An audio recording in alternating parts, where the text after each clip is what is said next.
Demak, bugun sizlar bilan parolni, ya'ni kompyuterimizda parolni unutib qo'ysak, bu kompyuterni qanday qilib ochishni o'rganamiz. Demak, boshladik. Birinchi navbatda kompyuterni yoqqaningizda o'ng tomon pastki burchakda o'chirish tugmasi bor. Shu o'chirish tugmasini bosamiz va bu yerdan перезагрузкani bosishdan oldin Shift tugmasini bosib turamiz. Qo'l yormasdan Shift tugmasini bosib turgan holatda перезагрузка qilish kerak bo'ladi. Bu biroz vaqt oladi.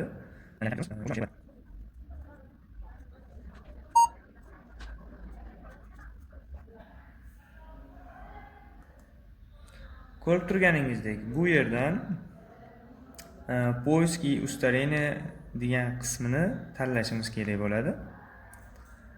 Va bu yerdan дополнительный parametr qismini tanlab olamiz. Ochilgan oynadan командная строка degan qismini tanlashimiz kerak bo'ladi. Bu qismda odatda kompyuter uchun kodlar yoziladigan qismi. Bu yerga quyidagi buyruqlarni kiritishimiz kerak bo'ladi. Demak, bu oynadan C va 2 nuqta qo'yib Enterni bosamiz. Keyingi buyrug'imiz CD Windows buyrug'i bo'ladi. Enterni bosamiz. Undan keyingi buyrug'imiz CD System 32 buyrug'i bo'ladi. Enter. Undan keyingisi men utilmen.exe utilmen1.exe va enter. Bundan keyingi buyrug'imiz len cmd.exe utilmen.exe va enter tugmasini bosamiz.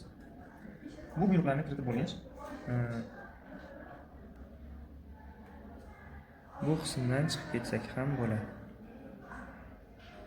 Va продолжить tugmasini bosamiz.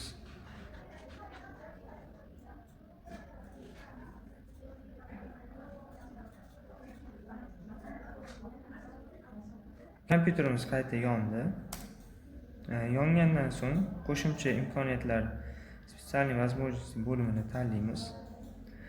Ochilgan oynaga bo'lsa Control User Password 2 buyrug'ini kiritamiz. Demak, ko'rib turganingizdek oyna ochildi. Bu yerdan Smenit parol degan tugmani tanlashimiz kerak. Va yangi parol kiritishimiz mumkin bo'ladi. Misol uchun 54 parolni.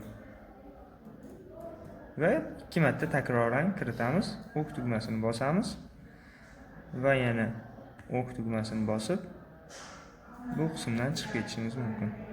Ana endi yangi parolni kiritib kompyuterni ochib olishimiz mumkin bo'ladi.